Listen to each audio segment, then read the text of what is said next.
ایک چھوٹا سا نکتہ اور کہ میں نے اپنے لیے ایک لقب اختیار کیا ہے، یکے از رگ ہائے ساز اقبال۔ اس کا پس منظر کیا ہے؟ زندگی کے آخری ایام میں حضرت علامہ بہت تشویش میں تھے کہ میرا وقت تو اب آ رہا ہے، قریب آ گیا ہے، میں جانے والا ہوں، اور انہیں اپنے آس پاس کوئی آدمی ایسا نظر نہیں آ رہا تھا کہ جو ان کے اس مشن کو آگے لے کر بڑھ سکے۔ میں قرآن مجید میں جب غور کرتا ہوں تو معلوم ہوتا ہے جو حضرت زکریا کی کیفیت تھی، جبکہ انہوں نے دعا کی اللہ سے، اللہ مجھے بیٹا عطا کر دے، میں اب بوڑھا ہو گیا ہوں، وَإِنِّي خِفْتُ الْمَوَالِيَ مِنْ وَرَائِي، اب میں جو موالی ہیں، میرے آس پاس ہیں، ارد گرد لوگ ہیں، رشتہ دار ہیں، ان سے تو مجھے اندیشہ ہے کہ وہ اس راستے پر نہیں چل پائیں گے۔ فَهَبْ لِي مِن لَّدُنكَ وَلِيًّا، مجھے کوئی ولی عطا کر دے۔ اللہ نے پھر حضرت یحییٰ کی بشارت دی۔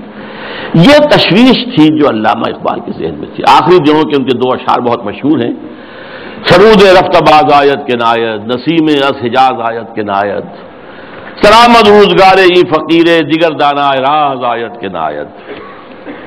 اچھا، دیگر دانا راز کے بارے میں ایک اور ان کی نظم جو ہے، جو زبور عجم میں ہے، اس کا بھی مرکزی شعر یہی ہے۔ پہلا شعر بہت اہم ہے، اگرچہ میرے اس وقت کے موضوع سے متعلق نہیں ہے، لیکن میں اس کا ذکر کروں گا ضرور، اس لیے کہ علامہ کے بارے میں ایک عام غلط فہمی یہ ہے کہ وہ حضرت مہدی کے ظہور اور حضرت عیسیٰ کے نزول کے قائل نہیں تھے۔ ایسی بات غلط ہے۔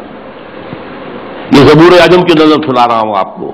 خضر وقت از خلوت دشت حجاز آید بروں، کارواں زی وادی دور و دراز آید بروں۔ یہاں حضرت مہدی کے لیے خضر وقت، اپنے وقت کا خضر، رہنما، وہ لفظ استعمال کیا ہے، مذہبی اصطلاح استعمال نہیں کی ہے، لیکن خلوت دشت حجاز سے برآمد ہوں گے۔ اس میں شیعہ سنی دونوں کنسپٹ جمع ہو گئے۔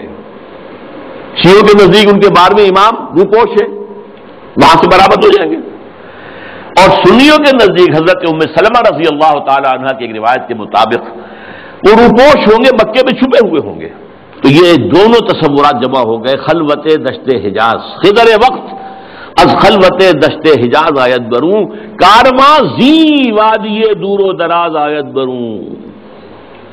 قافلہ جو چلے گا وہ اس وادی دور و دراز سے، کون سی وادی؟ جہاں اقبال تھا، اور حضور کی حدیث ہے، یخرج الناس من المشرق یوقعون للمہدی، یعنی سلطان ہی، مشرق کے ایک ملک سے فوجیں آئیں گی جو حضرت مہدی کی حکومت کو قائم کریں گی، مضبوط کریں گی۔ اس حدیث کی تعبیر ہے کہ کارواں زی وادی دور و دراز آیت بروں۔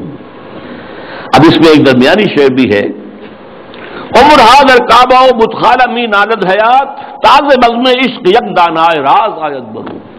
دانائے راز جو ہے وہ کوئی روز روز پیدا نہیں ہوتا۔ عمر ہاں، نسل بعد نسل، حیات انسانی جو ہے کعبہ اور بت خانے میں نالا کرتی رہتی ہے، فریاد کرتی رہتی ہے، فغاں کرتی، تب کہیں جا کر کوئی ایک دانائے راز برآمد ہوتا۔ تو دانائے راز تو اب تک کوئی اور نہیں آیا ہے اقبال کے بعد۔ اللہ چاہے گا تو اب وجود میں آ جائے گا، ابھی تک تو نہیں آیا۔ البتہ اس نظم کے آخری شعر کے حوالے سے کس قدر پیارا شعر ہے، اس میں شعریت بھی اتنی انتہا کو ہے۔ چند را گیرے دست دستم کہ کارز دست رفت، نغمام خون گشت و از رگہائے ساز آیت بروں۔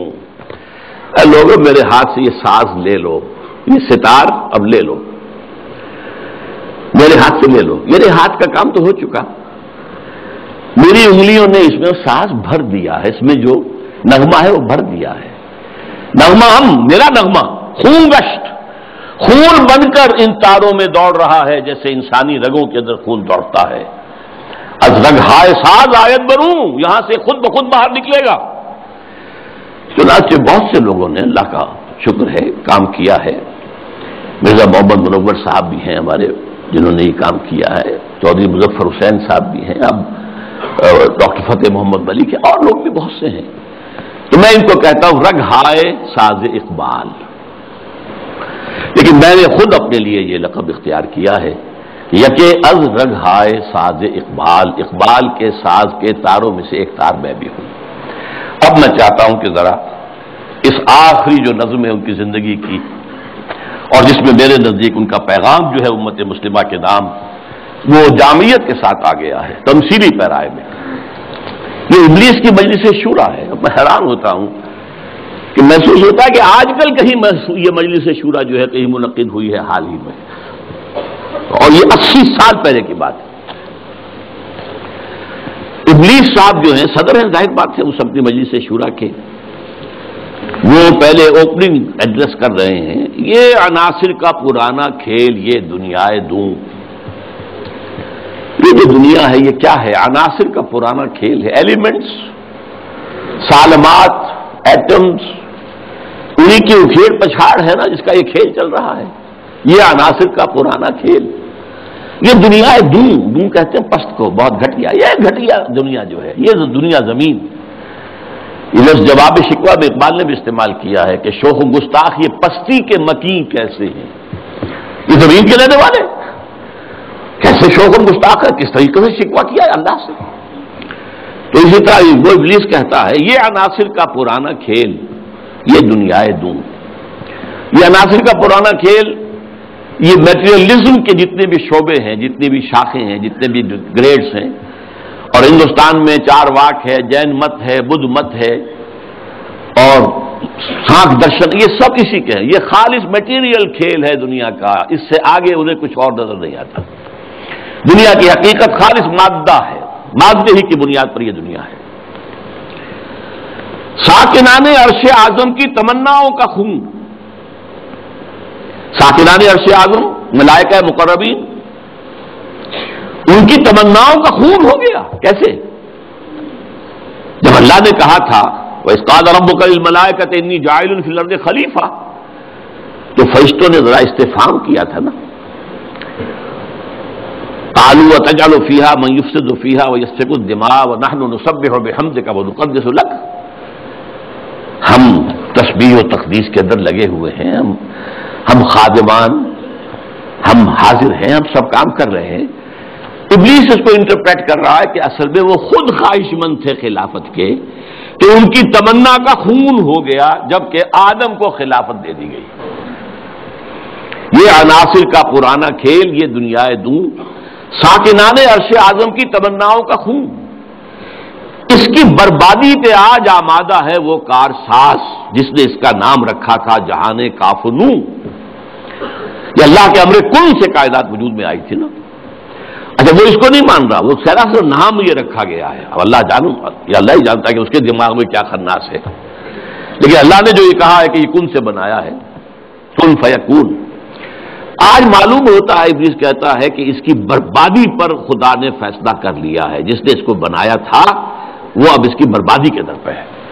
تو اس کے دونوں معنی ہو سکتے ہیں، ایک تو یہ بھی کہ اسے محسوس ہو رہا ہے کہ قیامت اب قریب آ رہی ہے، یہ کھیل جو ہے اور یہ خیر و شر کی کشاکش ستیزہ کار رہا ہے ازل سے تا امروز، چراغ مصطفی سے شرار بولابی، یہ جو ہے اب آخری اینڈ پہ آ رہا ہے اس ڈرامے کا۔ یہ ڈرامہ دکھائے گا کیا سین، پردہ اٹھنے کی منتظر ہے نگاہ۔